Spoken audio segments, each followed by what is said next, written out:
नमस्कार, मी अर्चना केतकर। आज माघ वद्य तृतीया शके 1945 सादर करत आहोत ठाणे वार्ता। ठळक घडामोडी। ठाणे पोलिसांनी 1,83,00,000 रुपये किमतीचे अंमली पदार्थ केले हस्तगत, 4 आरोपींना अटक। ठाणे महापालिका क्षेत्रात विकसित भारत संकल्प यात्रेला 4.5 लाख नागरिकांनी दिली भेट आणि गणवेशात असलेल्या सर्व विद्यार्थ्यांची जबाबदारी ही शाळा प्रशासनाचीच, बालहक्क संरक्षण आयोगाच्या अध्यक्षा ॲडव्होकेट सुशीबेन शहा। या आणि इतर घडामोडी विस्तृतपणे पण काही क्षणातच आमच्या फेसबुक, यूट्यूब आणि संकेतस्थळाला सबस्क्राइब करायला विसरू नका। आपण पाहत आहात श्री स्थानक वाहिनी, ठाणे जिल्ह्याचं मुख्य व्यासपीठ। ठाणे वार्ता पहा श्री स्थानक वाहिनीवर। आता सकाळी 9:15 पासून रात्री 9:15 पर्यंत ठाणे वार्ता, ठाण्यातील पहिलं दृकश्राव्य माध्यम। ठाणे वार्ता आणि श्री स्थानक वाहिनीचं लाईव्ह स्ट्रीमिंग ठाणेवार्ता.com वरील लाईव्ह स्ट्रीमवर क्लिक करा आणि अगदी मोबाईलवरही ठाणे वार्ता श्री स्थानक वाहिनीचा आनंद लुटा।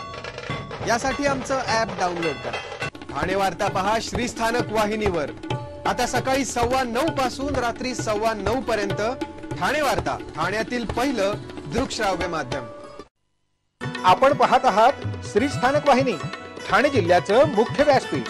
ठाणे पोलिसांनी 1,83,00,000 रुपये किमतीचे अंमली पदार्थ हस्तगत केले असून या प्रकरणी 4 आरोपींना अटक करण्यात आली आहे।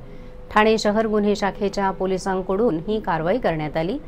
वागळे इस्टेट पोलीस ठाण्यातील एका तक्रारीमध्ये चौकशी सुरू असताना हा प्रकार उघडकीला आला। शहापूर इथे राहणारा ऋषभ भालेराव हा त्याच्या सहकाऱ्यांकडून चरस आणत असल्याचं निष्पन्न झालंय। त्यामुळे त्यांची चौकशी केली असता अभिजित भोईर, पराग रेवंडकर यांना अटक करण्यात आली। या दोघांकडून 1,16,00,000 रुपयांचा अंमली पदार्थ हस्तगत करण्यात आला। या प्रकरणी अधिक तपास सुरू असताना मामा उर्फ सुरेंद्र अहिरे आणि राजू जाधव अशा दोघांना अटक करण्यात आली। अहिरे यांच्याकडून 12,70,000 रुपयांचा 127 ग्राम चरस, राजू जाधवकडून 1,38,00,000चा चरस असा एकूण 1 किलो 507 ग्रॅम चरस जप्त करण्यात आला। सध्या चौघांना पोलीस कोठडी देण्यात आली असून हे अंमली पदार्थ कोणाला विक्री करणार होते याबाबत पोलीस तपास करत आहेत। हा चरस सहज उपलब्ध होत नसल्याने चरस नक्की कुठून आला या दृष्टीने पोलीस सखोल तपास सुरू आहे।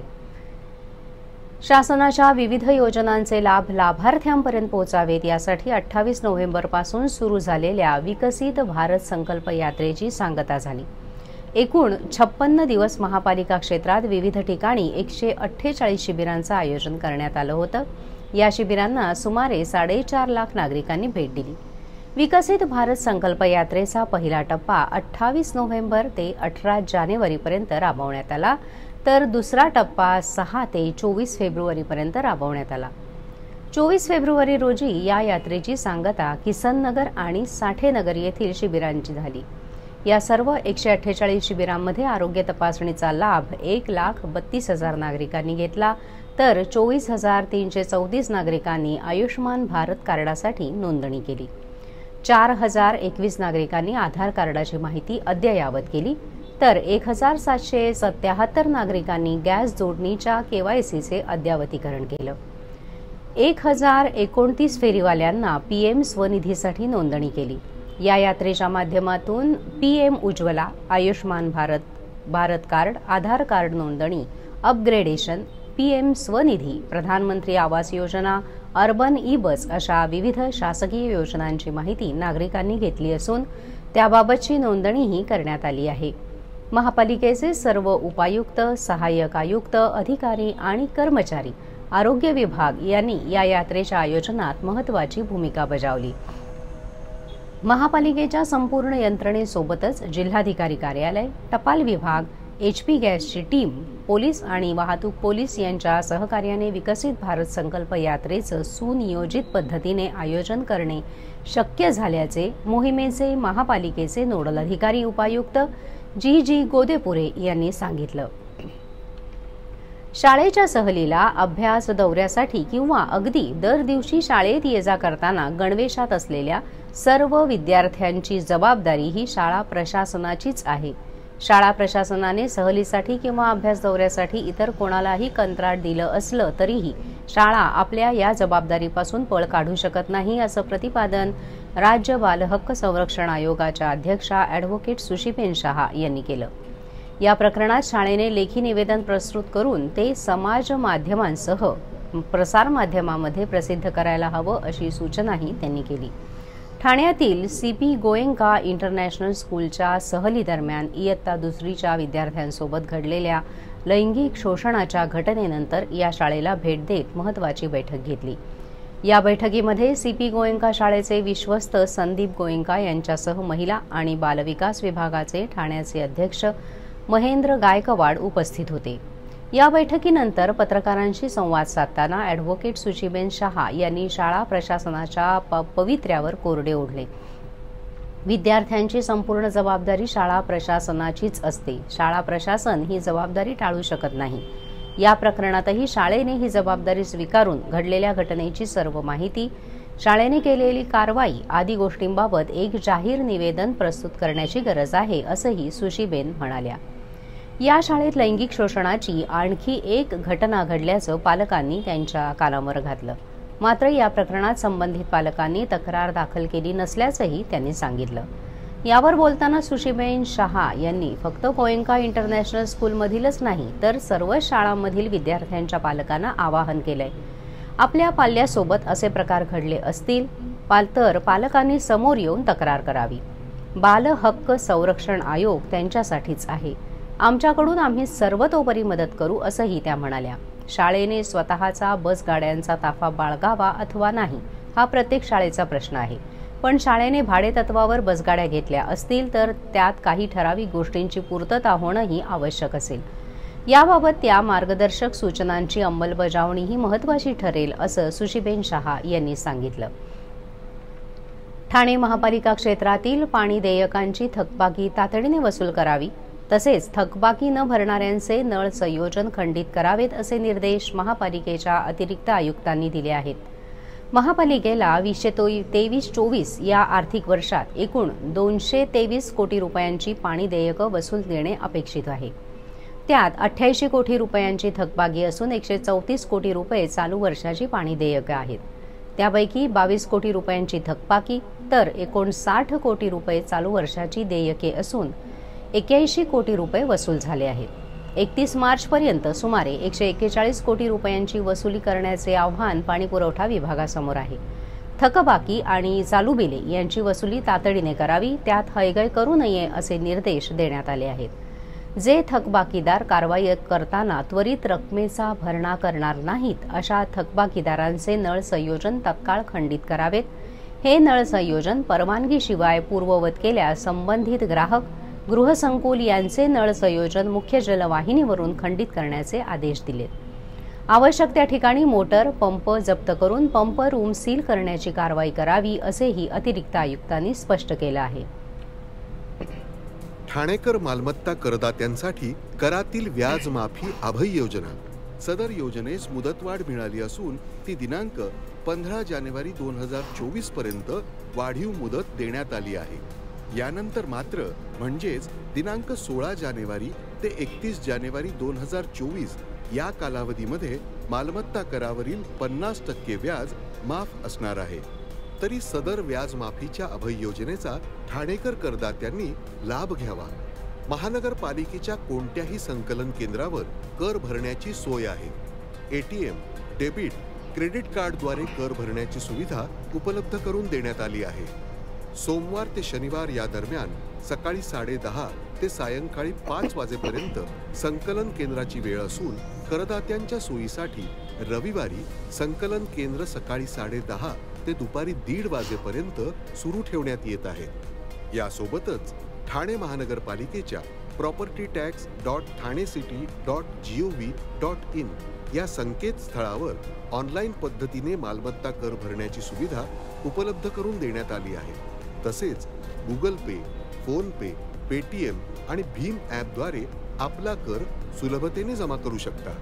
ठाणे महापालिका क्षेत्रातील सर्व करदात्यांना विनंती आहे की आपण या व्याज माफी अभय योजनेचा जरूर लाभ घ्या आणि आपला मालमत्ता कर लवकरात लवकर महापालिकेमध्ये जमा करून महापालिकेस सहकार्य करा.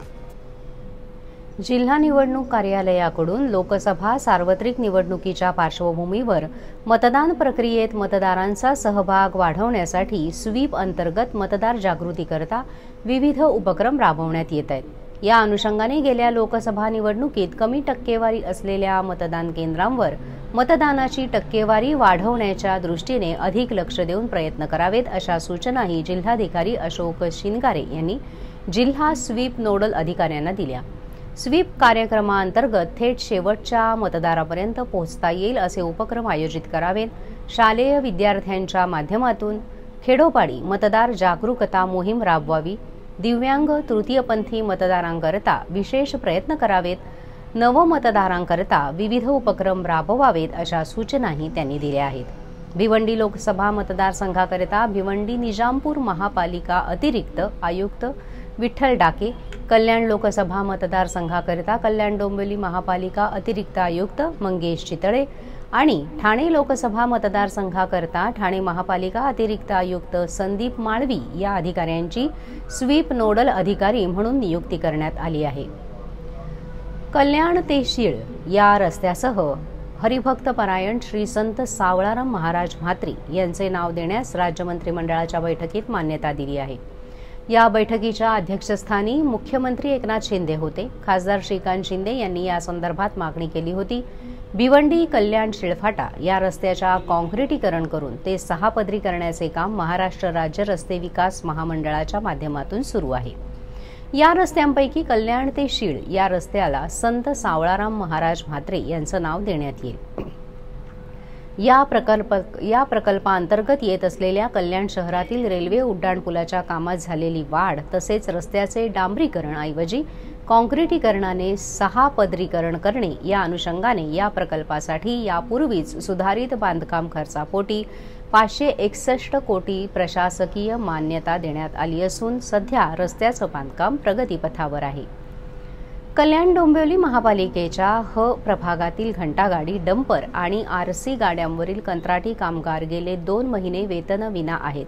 सिक्युअर वन सिक्युरिटी सर्व्हिसेस या ठेकेदाराकडील कंत्राटी कामगारांना डिसेंबर आणि जानेवारीचे वेतन अदा करण्यात आले नसल्याची तक्रार कामगार उपआयुक्तांकडे करण्यात आली आहे। 5 डिसेंबरपासून कार्यरत वाहन चालक आणि सफाई कामगार असे एकूण 77 कामगारांना 2 महिन्यांचं वेतन न मिळाल्याने कामगारांच्या कुटुंबियांना आर्थिक अडचणींना सामोरं जावं लागत असल्याने कामगार मेटाकुटीला आले आहेत। ठेकेदार आणि घनकचरा विभागाचे अधिकारी यांच्याकडे वारंवार मागणी केल्यावर काही कामगारांना तुटपुंजी रक्कम देऊन ठेकेदारांनी हात झटकले आहेत। महापालिकेच्या आयुक्त इंदुराणी जाखड यांना भेटायला गेलेल्या कामगारांना अधिकाऱ्यांनी भेटू दिले नसल्याची कामगारांची तक्रार आहे। कामगार उपआयुक्त कार्यालयात 2दा बैठक आयोजित केली असताना संबंधित अधिकारी आणि कंत्राटदार उपस्थित राहिले नसल्यामुळे आता आठवड्याभरात 2 महिन्यांचे वेतन अदा करण्यात आले नाही तर कामगारांसह महापालिका मुख्यालयासमोर आंदोलन करण्याचा इशारा श्रमिक जनता संघ युनियनचे सरचिटणीस जगदीश खैरालिया यांनी दिला आहे। भिवंडीतील राहुर गावातील आदिवासी शेतकऱ्यांच्या जमिनीवरील अतिक्रमण उद्ध्वस्त करण्यास सुरुवात करण्यात आली आहे। राहुर गावात 23 भूमिहीन आदिवासी शेतकऱ्यांना 1978 मध्ये तब्बल 80 एकर जमीन दिली होती। त्यावर कालांतराने स्थानिक धनदांडग्यांनी जमिनी हडप करून घरं बांधली होती। यावर कारवाई करण्यासाठी श्रमजीवी संघटनेने जमिनी पुन्हा आदिवासी कुटुंबियांच्या नावे करून जमिनीचा ताबा मिळवून देण्यासाठी पाठपुरावा केला होता। स्थानिक धनदांडग्यांनी आदिवासी समाजाच्या अज्ञानाचा फायदा घेत त्यांच्या जमिनी नाममात्र पैसे देऊन धाक दाखवून ताब्यात घेतल्या होत्या। या जमिनींवर फार्म हाऊस बंगले बांधण्यात आले होते। चावडी वाचन कार्यक्रमादरम्यान ही बाब श्रमजीवी संघटनेचे संस्थापक विवेक पंडित यांच्या लक्षात आल्यानंतर त्यांनी या जमिनींचा शोध घेतला। या प्रकरणाचा पाठपुरावा केला असता त्यामध्ये बहुसंख्य आदिवासी कुटुंबांकडे जमिनी नसल्याने ती बेघर झाल्याचं पाहायला मिळालं। त्यांनी महसूल प्रशासन तहसीलदार कार्यालय भिवंडी यांच्याकडे पाठपुरावा करून या जमिनींचा शोध घेतला। त्यानंतर उपमुख्यमंत्री देवेंद्र फडणवीस यांच्या उपस्थितीत या आदिवासी कुटुंबियांना त्यांच्या जमिनी परत करण्यात आल्या। तसंच 7/12 दप्तरी नोंद केल्याचे दाखलेही देण्यात आले। त्यानंतर तहसीलदार अभिजित खोले यांच्या नेतृत्वाखाली महसूल प्रशासन, पोलीस, वन विभाग यांच्या मदतीने या अतिक्रमण केलेल्या जमिनींवरील सर्व बांधकाम जमीनदोस्त करण्यात आलं। 23 पैकी 16 कुटुंबियांना त्यांच्या जमिनी मिळाल्या। भूमिहीन आदिवासी समाजाला शासनाने दिलेल्या जमिनी परस्पर बळकावणाऱ्यांची माहिती काढल्यानंतर या जमिनीवरील अतिक्रमण लक्षात आलं। त्या प्रकरणी शासनाने सर्व कागदपत्र तपासून हे अतिक्रमण काढून टाकायला सुरुवात केली आहे। या कारवाईमुळे यापुढे आदिवासी कुटुंबियांच्या जमिनी हडप करणाऱ्यांमध्ये भीतीचं वातावरण निर्माण झालंय, तर 23 पैकी 16 कुटुंबियांना त्यांच्या जमिनी परत मिळाल्या आहेत। ही कारवाई ऐतिहासिक कारवाई म्हणून ओळखली जाईल अशी प्रतिक्रिया श्रमजीवी संघटनेचे संस्थापक विवेक पंडित यांनी दिली।